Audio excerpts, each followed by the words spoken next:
പ്രിയമുള്ള സുഹൃത്തുക്കളെ, നമ്മുടെ BJP കേന്ദ്ര ഗവൺമെൻറ് ഒരു പുതിയ മുസ്ലിം ബില്ല്, വഖഫ് ബില്ല് കൊണ്ടുവന്നിട്ടുണ്ട്. നമ്മുടെ BJP സർക്കാരിന് മുസ്ലിങ്ങളോട് വല്ലാത്ത പ്രേമമാണ്.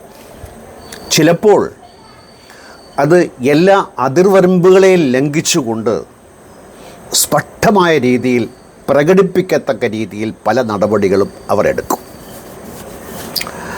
കാലാകാലങ്ങളിൽ അങ്ങനെ മുസ്ലിങ്ങളെ സ്നേഹിച്ചുകൊണ്ട് തന്നെ ഹിന്ദുക്കളെ പ്രീണിപ്പിക്കാനുള്ള അടവും തന്ത്രവും അവർ നന്നായി പയറ്റി തെളിഞ്ഞു കഴിഞ്ഞു. അതിൻ്റെ ഭാഗമായി തന്നെയാണ് ഇപ്പോൾ ഈ വഖഫ് ബില്ലിനെയും ഞാൻ കാണുന്നത്. ഒരടി മുസ്ലിമിന് അതുവഴി ഒരു ചക്കര തങ്ങൾക്കിരിക്കട്ടെ ഹിന്ദുക്കളിൽ നിന്ന് എന്ന ഒരു രീതിയാണ് അവർ തുടർന്നു കൊണ്ടിരിക്കുന്നത്. ഇപ്പം ക്ഷേത്രങ്ങൾ, ചർച്ചുകൾ, പള്ളികൾ, അങ്ങനെ ദേവാലയങ്ങളൊക്കെ ഇഷ്ടം പോലെയുണ്ട്. അവിടെ എല്ലാ സ്ഥലത്തും കൈയിട്ടു വാരലും അഴിമതിയും ഒക്കെ വേണ്ടുവോളമുണ്ട്. ഇപ്പം ദൈവത്തിൽ വിശ്വസിക്കുന്ന ഒരാൾ ദൈവത്തിൻ്റെ വസ്തു കൈവയ്ക്കുമോ? കൈവയ്ക്കും.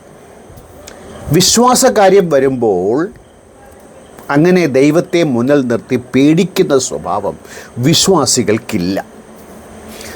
തൻകാര്യസിദ്ധിക്ക് വേണ്ടി ദൈവത്തെ അട്ടത്തുക്ക് വയ്ക്കാൻ വിശ്വാസിക്ക് യാതൊരു മടിയുമില്ല. അതിൻ്റെ ഏറ്റവും വലിയ ഉദാഹരണം ഞാൻ പറയാം. ഗുരുവായൂരിൽ അമ്പലത്തിൽ, ശ്രീകൃഷ്ണ അമ്പലത്തിൽ ഗുരുവായൂരപ്പൻ്റെ മാല മോഷണം പോയി. അന്നത്തെ ആഭ്യന്തര മന്ത്രി K. കരുണാകരനാണ്, എൻ്റെ ഓർമ്മ ശരിയാണെങ്കിൽ ആണ്. എല്ലാ മാസവും 1-ാം തീയതി മുടങ്ങാതെ ക്ഷേത്ര ദർശനം നടത്തുന്ന ആഭ്യന്തര മന്ത്രിയുടെ കീഴിൽ ആ ക്ഷേത്രത്തിൽ നിന്ന് മാല മോഷണം പോയിട്ട് ഇന്നേ വരെ ആരാണ് മോഷ്ടിച്ചതെന്ന് ഒക്കെ കണ്ടെത്തിയിട്ടേയില്ല. അപ്പം ഈ ദൈവത്തോടുള്ള, അമ്പലത്തോടുള്ള ഒരു സ്നേഹത്തിൻ്റെ തോത് അളക്കാൻ വേണ്ടി ഞാനിത് പറഞ്ഞതേ ഉള്ളൂ. ഇപ്പോൾ കാട്ടിലെ തടി തേവരുടെ ആന എന്നൊരു ചൊല്ലുണ്ടല്ലോ, അത് തന്നെയാണ് മതസ്ഥാപനങ്ങളുമായി ബന്ധപ്പെട്ട വഖഫായാലും ക്ഷേത്ര സമിതികളായാലും ചർച്ചുകളായാലും നടന്നുകൊണ്ടേയിരിക്കുന്നത്. ഈ കേന്ദ്ര നടപടി സുതാര്യമല്ല എന്ന് പറയാൻ കാരണം പ്രകോപിപ്പിക്കലിൻ്റെ ഭാഗമായി തന്നെയാണ് അവർ ഇത് ചെയ്യുന്നത്. എങ്ങനെയാണ് ഈ വഖഫ് സ്വത്ത് വകകൾ ഉണ്ടാകുക? അഖില ലോകവും അള്ളാഹുവിൻ്റെയാണ്. ഈ ഭൂമി എൻ്റെതാണ്, അള്ളാഹുവിൻ്റെതാണെങ്കിൽ എൻ്റെതാണ്. അതുപോലെ ഓരോരുത്തരുടെയും ഭൂമിയാണ് പലതും. പക്ഷേ അത് അള്ളാഹുവിൻ്റെതാണോ? അല്ല. അപ്പോൾ അള്ളാഹുവിനെ ഭൂമി ഉണ്ടാക്കാൻ വേണ്ടി ആളുകളൊക്കെ ദാനം ചെയ്യും, ഡൊണേഷൻ. അള്ളാഹുവിനോടും ദീനിനോടും സമുദായത്തിനും ഒക്കെ സ്നേഹം മുറ്റിയിട്ട് ഇരിക്കപ്പുറതയില്ലാതെ ദാനം ചെയ്യും. ഒരു ഉദാഹരണം ഞാൻ പറയാം. ഞങ്ങളുടെ നാട്ടിൽ തിരുവിതാംകോട് എന്ന സ്ഥലത്ത് ഒരു കുഗ്രാമമാണ്. എൻ്റെ ഓർമ്മ ശരിയാണെങ്കിൽ 1968-70 കാലഘട്ടങ്ങളിൽ ഒരു ഓർമ്മ വെച്ച് പറയുകയാണ്, അവിടെ പള്ളി നിർമ്മാണം നടന്നു. പഴയൊരു പള്ളി ഉണ്ടായിരുന്നു, അത് മതി. പക്ഷെ അത് പോരല്ലോ. സമുദായ ഗർവിൻ്റെ, ഗാംഭീര്യത്തിൻ്റെ, പ്രൗഢിയുടെ ലക്ഷണമാണല്ലോ മിനാരം മുങ്ങി നിൽക്കുന്ന പള്ളി. ഒരു ചൊല്ലുണ്ട്, ഈ മിനാരത്തിന് മുകളിൽ മറ്റു കെട്ടിടങ്ങൾ വരാൻ പാടില്ല. ഇപ്പം അതൊന്നുമല്ല. മിനാരം താഴെയും ബാക്കി എല്ലാ കെട്ടിടങ്ങളും മുകളിൽ പോകുന്ന ഒരു സ്ഥിതിയാണ്. അപ്പം ഞാൻ പറഞ്ഞു വന്നത്, തിരുവിതാംകൂറിൽ പള്ളി ഉണ്ടാക്കാനായിട്ടുള്ള പിരിവും കാര്യങ്ങളിൽ അവസാന ഘട്ടം പണം തികയാതെ വന്നപ്പോൾ ഈ മതപ്രസംഗ പരമ്പര, ചട്ടമ്പി മുസ്ലിയാർ എന്നൊരു മുസ്ലിയാർ ഉണ്ടായിരുന്നു. അയാളെ കൊണ്ടുവന്ന് നീണ്ട 15 ദിവസത്തെ പ്രസംഗം. ഞാനിത് പറയാൻ കാരണം, പള്ളി കെട്ടിത്തുടങ്ങി മുന്നോട്ട് കൊണ്ടുപോകാനൊക്കാത്ത രീതിയിൽ വഴിയിൽ നിൽക്കുകയാണ്. ഇത് അള്ളാഹുവിൻ്റെ ഭവനമാണ്. ഈ ഭവനം പൂർത്തീകരിക്കേണ്ടത് ജീവിച്ചിരിക്കുന്ന ഓരോരുത്തരുടെയും കടമയാണ്. അതുകൊണ്ട് ഈ മതപ്രസംഗ വേളയിൽ ഞാൻ പറയുകയാണ്, ചട്ടമ്പി പറയുകയാണ്, നിങ്ങളുടെ പോക്കറ്റിൽ, നിങ്ങളുടെ കയ്യിൽ എന്തുണ്ടോ അതിവിടെ തരിക. നിങ്ങൾക്ക് നഷ്ടബോധം തോന്നാം, അല്ല, ലാഭക്കച്ചവടമാണ്. സ്വർഗത്തിൽ ഒരു സീറ്റ് ഉറപ്പാക്കാൻ വേണ്ടിയിട്ട്. ഇത് അവിടെ വന്ന ചുക്ക് കാപ്പി കുടിക്കാൻ കാശുമായി വന്ന ആണുങ്ങളെ ഉദ്ദേശിച്ചല്ല. പെണ്ണുങ്ങൾ വന്നിട്ടുണ്ട്, അവർക്ക് ആഭരണങ്ങളുണ്ട്, അതവർ ഊരിക്കൊടുക്കുമെന്ന് നന്നായി അറിയാവുന്നത് കൊണ്ട് അവരെ ഊരിപ്പിക്കാൻ പാകത്തിൽ പ്രലോഭിപ്പിച്ചു. എൻ്റെ ഉമ്മയ്ക്കുണ്ടായിരുന്ന ആകെ ഒരു സ്വർണ്ണമാല, ആദ്യം മുതൽ അവസാനം വരെ ഈ പ്രസംഗത്തിൽ വീട് ഉമ്മ ഊരിക്കൊടുത്തു. എങ്ങനെ? എൻ്റെ വാപ്പയ്ക്ക് അസുഖം വന്നപ്പോൾ ചികിത്സിക്കാൻ കാശില്ലാത്തൊരു വേളയിലാണ്, അത് വിറ്റോ പണയം വെച്ചോ ചികിത്സിക്കേണ്ട ഒരു ഘട്ടത്തിലാണ് ഈ പ്രസംഗം. അള്ളാഹുവിലെ രക്ഷിക്കുമല്ലോ, അള്ളാഹു രക്ഷിച്ചു. അദ്ദേഹം ആ വന്ന അസുഖം കാരണം തന്നെ മരണപ്പെടുകയും ചെയ്തു. ഇപ്പം ഞാനീ പറഞ്ഞു വരുന്നത്, ഇങ്ങനെ ആളുകൾ ഡൊണേറ്റ് ചെയ്യുന്ന കാശാണ് ഈ വഖഫിലുള്ളത്. ഇത് മോട്ടിക്കാൻ പറ്റില്ലേ? തീർച്ചയായിട്ടും മോട്ടിക്കാൻ പറ്റും. മോട്ടിച്ചാൽ ആരെങ്കിലും പിടിക്കുമോ? ഇന്നേ വരെ പിടിച്ച് ചരിത്രമേ ഇല്ല. ഇപ്പം ഗുരുവായൂരപ്പനെ മാല മോട്ടിച്ച് ആരും പിടിച്ചില്ലെങ്കിൽ പിന്നെ എനിക്കറിയാവുന്നൊരു സംഭവം കൂടെ ഞാൻ പറയാം. മണക്കാട് വലിയ പള്ളി ജുംആ മസ്ജിദിലെ ജമാഅത്ത്, ഇപ്പോഴല്ല, വർഷങ്ങൾക്ക് മുമ്പ്, അവിടെ ഒരു ചന്ദനമരം ഉണ്ടായിരുന്നു. സെക്രട്ടറി ചന്ദനമരം മുറിച്ചു വിറ്റു. ചന്ദനത്തിന് നല്ല വിലയാണല്ലോ.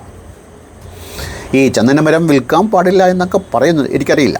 എന്തായാലും അയാൾ വിറ്റു. അത് വളരെ പ്രശ്നമായി. പിന്നീട് ആ സമിതിയിൽ അയാൾ മത്സരിക്കുകയും ചെയ്തു, വീണ്ടും ചന്ദനമരം ലാക്കാക്കിക്കൊണ്ട് തന്നെ.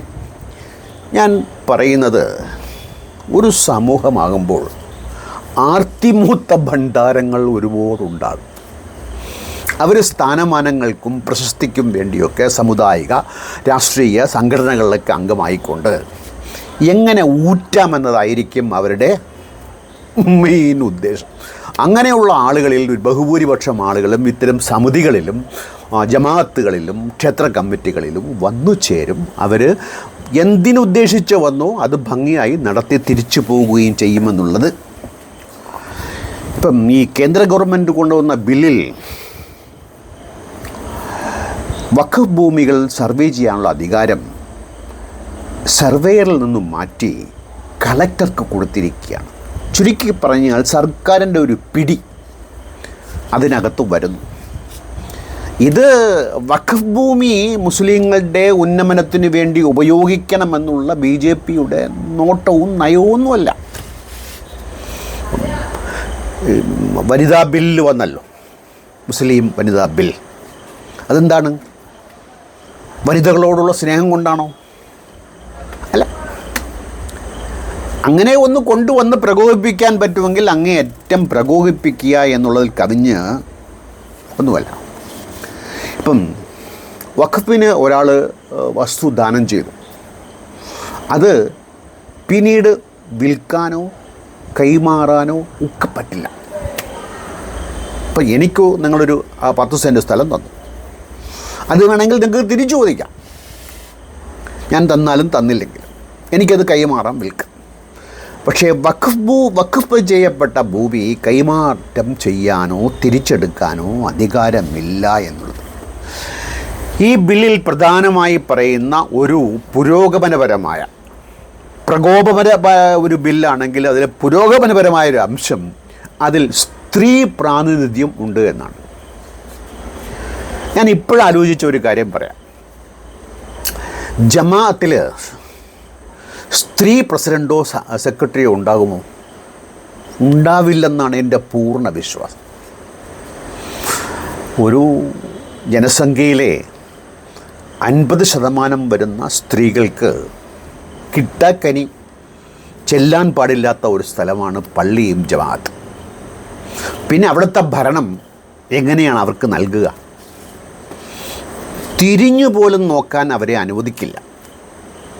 അങ്ങനെയാണ് അതിൻ്റെ ഒരു സെറ്റപ്പ്. അപ്പോൾ ഇവിടെ മുസ്ലിങ്ങളെ നന്നായി പ്രകോപിപ്പിക്കാൻ വേണ്ടിയിട്ട് വളരെ ഭംഗിയായി ആലോചിച്ചു മോദി സർക്കാർ ഈ ബില്ലിൽ വഖഫ് ബില്ലിൽ വഖഫ് ബോർഡിൽ സ്ത്രീ പ്രാതിനിധ്യം ഉറപ്പാക്കിയിരിക്കുന്നു.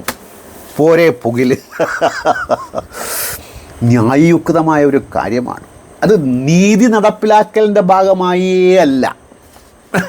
അവിടെയാണ് ഈ കുഴമറി നമ്മൾ നന്നായി കാണുന്നത്. പിന്നെ വഖഫ് ബോർഡിൽ ഈ അമെൻമെൻറ്റ് പ്രകാരം ഷിയ, സുന്നി, ബോറ തുടങ്ങിയ മറ്റു ഉപവിഭാഗങ്ങൾക്കും പ്രാതിനിധ്യം നൽകിയിട്ടുണ്ട്. ഇല്ലായിരുന്നു എന്നാണ് എൻ്റെ ഒരു ധാരണ. അതല്ലേ ഇതിപ്പം ബില്ലിൽ എടുത്തു പറയാൻ ഉള്ള കാര്യം. ഇതുമായി ബന്ധപ്പെട്ടൊരു കാര്യം കൂടെ ഞാൻ പറയാം. മുനമ്പം, അത് വഖഫിൻ്റെ ഭൂമി എന്നാണ് പറയപ്പെടുന്നത്. അവിടെ കുറേ കുടിയേറ്റക്കാരുണ്ട്. എന്നോട് ചോദിച്ചാൽ ഈ കുടിയേറ്റക്കാർക്ക് ആ ഭൂമി പതിച്ചു കൊടുക്കുക. റബ്ബുൽ ഇസ്സത്തായ തമ്പുരാന് ഭൂമിയുടെ ആവശ്യമില്ല. പതിച്ചു കൊടുത്താലും ഇല്ലെങ്കിലും അതൊക്കെ അള്ളാഹുവിൻ്റെ തന്നെയാണ്. അപ്പം മുനമ്പത്തെ ഭൂമി അതിൻ്റെ താമസക്കാർക്ക് പതിച്ചു കൊടുത്താൽ അത് അള്ളാഹുവിൻ്റെ ഭൂമി അല്ലാതെ ആവില്ല. ഈ കാട്ടുകള്ളന്മാർക്ക് കൊള്ളയടിക്കാൻ വേണ്ടി വിട്ടുകൊടുക്കാതെ മുനമ്പത്തെ വഖഫ് ഭൂമി അവിടെ കയ്യേറ്റക്കാരെന്ന് ആരോപിക്കപ്പെടുന്ന അവർക്ക്, കയ്യേറ്റമായിരിക്കാം, എനിക്കറിയില്ല, ആണെങ്കിൽ തന്നെയും കയ്യേറ്റക്കാർക്കോ കൊള്ളക്കാർക്കോ എന്ന് ചോദിക്കുമ്പോൾ കൊള്ളക്കാർക്ക് മറ്റു മാർഗങ്ങളുള്ളതുകൊണ്ട് കയ്യേറ്റക്കാർക്ക് മറ്റു മാർഗങ്ങളില്ലാത്തത് കൊണ്ട് അതവിടെ അവർക്ക് തന്നെ അനുവദിച്ചു കൊടുക്കണമെന്നാണ് എനിക്ക് പറയാനുള്ളത്. പിന്നെ ഞാൻ വീണ്ടും ഒന്നുകൂടി ആവർത്തിക്കുകയാണ്, ജനാധിപത്യപരമായി തന്നെ മുസ്ലിങ്ങൾക്ക്, സ്ത്രീകൾക്ക് ഒക്കെ പ്രാതിനിധ്യം കൊടുക്കുന്ന ഒരു ബില്ലാണ് ദുരുദ്ദേശത്തോടു കൂടി കൊണ്ടുവന്നുവെങ്കിലും BJP പ്രകോപിപ്പിക്കാൻ വേണ്ടി കൊണ്ടുവന്നുവെങ്കിലും അതിൽ അത്തരം നല്ല വശങ്ങളെന്നുള്ളത് കാണാതിരിക്കുന്നുകൂടാ. ഇപ്പം BJP അനുകൂലിക്കുന്നു എന്ന് ചോദിച്ചാൽ ഞാൻ അനുകൂലിക്കുന്നില്ല. അതൊരു വർഗീയ കക്ഷിയായിട്ടാണ് ഞാൻ കണക്കാക്കുന്നത്. ഇന്ത്യയിലെ ജനങ്ങളെ ഒരൊറ്റ കൊടിക്കീഴിൽ നിർത്താനുള്ള ത്രാണിയോ ഇഷ്ടമോ വിവേകമോ ഉദ്ദേശമോ ഇല്ലാത്ത ഒരു പാർട്ടിയാണത്. അതുകൊണ്ട് പക്ഷേ അവർ പ്രകോപിപ്പിക്കാൻ വേണ്ടി എടുക്കുന്ന നടപടികളിലും ചില ഗുണങ്ങളുണ്ട് എന്നത്, അങ്ങനെ ഒരു ബില്ല് വന്നു കഴിഞ്ഞാൽ വരും, അവർക്കതിന് ഭൂരിപക്ഷമുണ്ട്, വന്നു കഴിഞ്ഞാൽ അതിൽ ഗുണാംശമായ കുറേ കാര്യങ്ങൾ വന്നു ചേരുമെന്ന കാര്യത്തിൽ എനിക്ക് ഒട്ടും സംശയമില്ല. ദുരുദ്ദേശപരമായി നടത്തുന്ന കാര്യത്തിൽ സതുദ്ദേശപരമായ നടത്തപ്പെടുന്ന കാര്യങ്ങളുടെ ഗുണം കിട്ടുമെങ്കിൽ പിന്താങ്ങാമോ? ഇത് വല്ലാത്തൊരു ചോദ്യമാണ്. BJP കൊണ്ടുവരുന്ന ഈ ബില്ല്, കാലാകാലങ്ങളിൽ BJP ഇങ്ങനെ ബില്ല് കൊണ്ടുവന്നിട്ടുണ്ട്. അപ്പോഴൊക്കെ എതിർപ്പുണ്ടായിട്ടുണ്ട്, ബില്ല് പാസ്സായിട്ടുമുണ്ട്. BJP പോവും, മറ്റു സർക്കാരുകൾ വരും. അപ്പോഴുണ്ടാകുന്ന നേട്ടം സ്ത്രീകൾക്കെന്നുള്ളതിൽ ഞാനതിൽ ആ ബില്ലിനെ പിന്താങ്ങുന്നു. അവരുടെ ഉദ്ദേശശുദ്ധിയെ ഞാൻ അംഗീകരിക്കുന്നില്ല. എന്നാലും മറ്റൊരു അധ്യായത്തിൽ കാണുന്നത് വരെ നന്ദി, നമസ്കാരം, ഗുഡ് ബൈ.